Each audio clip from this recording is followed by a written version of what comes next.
Hey everybody, it's Monday, January 27th, and we're ready to close out this week, the month of January. How about that? Saturday, we're in February. The story on the front page of Sunday's Knoxville News Sentinel outlines how the once convicted school shooter's attorney filed a motion to dismiss charges against Bartley. Late morning snow likely kept attendance down somewhat at Saturday's special school board session, and snake-handling preacher Andrew Hamblin had a brush with the law on Friday afternoon. These stories and more are coming up on your news at 5:30. You may have read the front page story in Saturday's Knoxville News Sentinel concerning the Kenneth Bartley case. The story outlines how the once convicted school shooter's attorney, Gregory P. Isaacs, filed a motion to dismiss charges against Bartley. The motion was filed after Isaacs learned that the state might have lost the statements of the two surviving victims, the only eyewitnesses, principals Gary Seal and Jim Pierce. A source close to the case tells WLAF that the recorded statements were never lost, but that they are in the case files of a TBI agent who has since retired. On November 8, 2005, the then 14-year-old Bartley, a freshman at Campbell County High School, was charged with shooting Principals Seal, Pierce, and Ken Bruce. Bruce died in the principal's office, where Bartley was summoned after it was learned that Bartley had brought a gun to school that day. Bartley pleaded guilty in April of 2007 and since has been in prison. In 2011, Judge John Carey Blackwood tossed out Bartley's conviction. Bartley is scheduled to be tried at the Jacksboro Courthouse on Monday, February 24th. An out-of-town jury will be selected.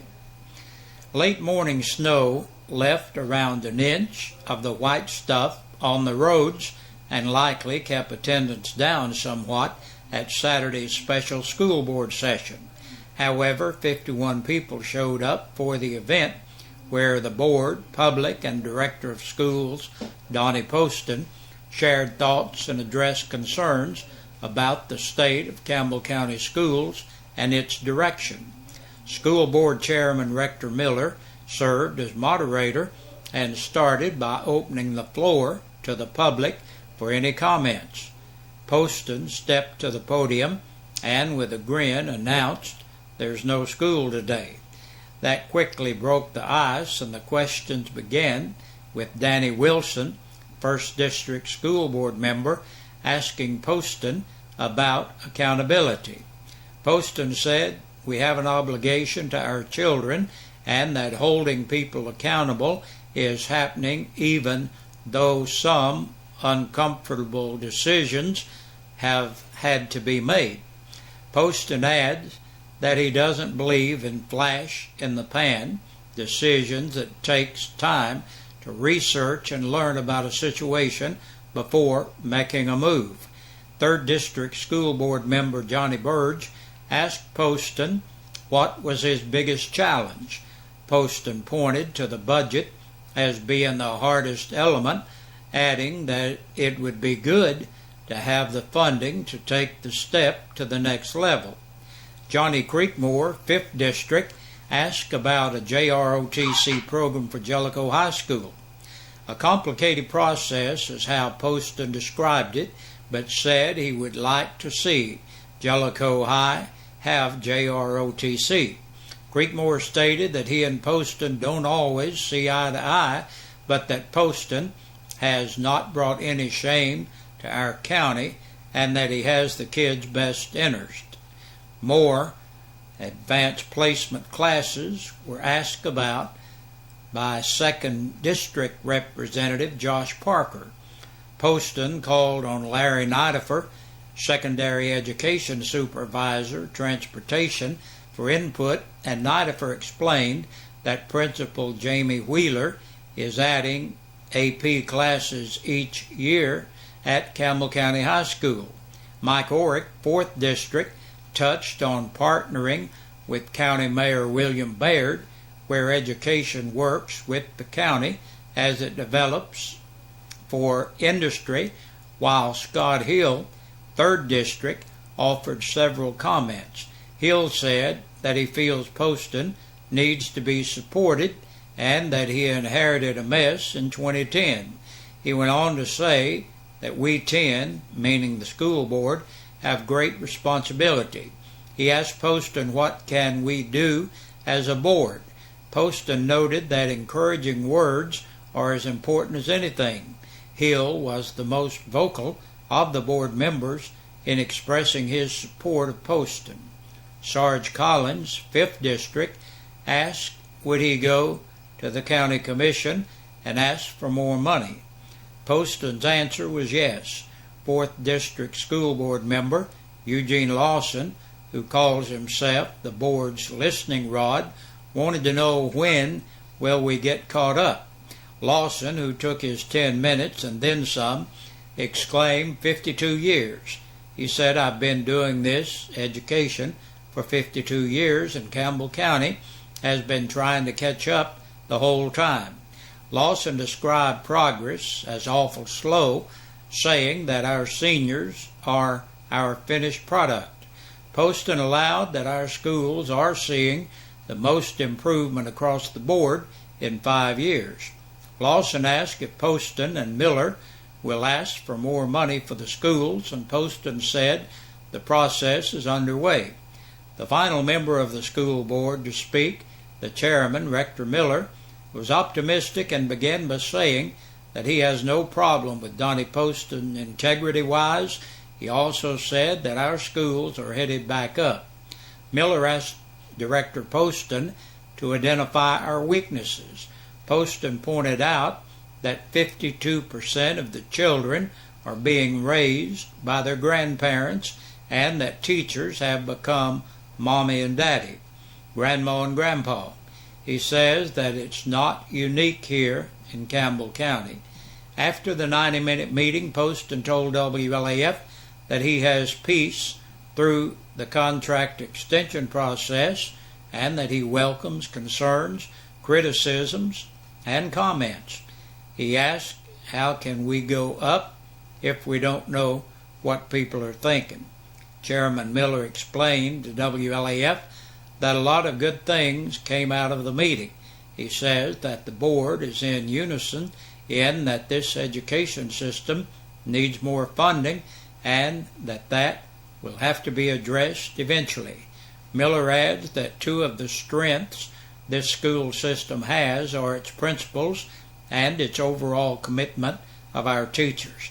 On February 11th, the school board hosts its regular session meeting with the item of extending the Director of Schools contract for action on the agenda. That will be at the courthouse at 6 p.m. At the end of Saturday's meeting, one school board member told WLAF News that he feels like the board will extend Poston's contract. Meanwhile, snake handling preacher Andrew Hamblin had a brush with the law Friday afternoon, but it wasn't for possessing snakes. The almost 23-year-old Hamblin was pulled over by a Campbell County deputy on traffic violations. Hamblin sidestepped possible jail time and fines earlier this month when the grand jury deemed him not guilty of possessing Class 1 wildlife. However, this time, Hamblin was taken to the county jail, booked in, and 20 minutes later was booked out again. He was cited with violation of the registration law, violation of the Tennessee financial law, and driving while suspended. It's the last Monday of the month, and that's when the mayor and city council of La Follette hold the city's monthly workshop, and among the items on tonight's agenda are credit card expenses, the current suspension of a firefighter, and the termination of a firefighter. The workshop begins at 6 o'clock at City Hall. WLAF Charlotte Underwood has the story for you first thing in the morning right here. And wintry weather return quickly as temperatures continue falling. That's because a strong cold front is moving through Campbell County. Today's high was 46 degrees. That was just after midnight, and we've been losing ground, temperature-wise, ever since. Expect a low of 7 above by daybreak tomorrow. Big Josh has all the frigid details coming up in the full weather. And that's our news today. Next, we take a look at the press release from the Campbell County Sheriff's Department. 19 people were booked into the Campbell County Jail over this weekend. Mary Ann Ayers, 34, of Lowe's Branch Road, La Follette, on an attachment for child support. 29-year-old Derek C. Brown of East Cumberland Lane in Speedwell, on an attachment for child support. Joey William Bullock, 34, of Garden Lane, La Follette, for possession of drug paraphernalia. 22-year-old David Allen Elkins of Forks Grove Road, La Follette, for DUI, assault, resisting arrest, driver's failure to exercise due care, resisting a stop, frisk, halt, search order, and possession of a handgun under the influence. Kenneth Perry Fear, age 20, of Honeycutt Lane in Caryville, for public intoxication. 22-year-old David Andrew Hamlin of Frontier Road, La Follette, for violation of the registration law, violation of the Tennessee financial law, and driving while suspended.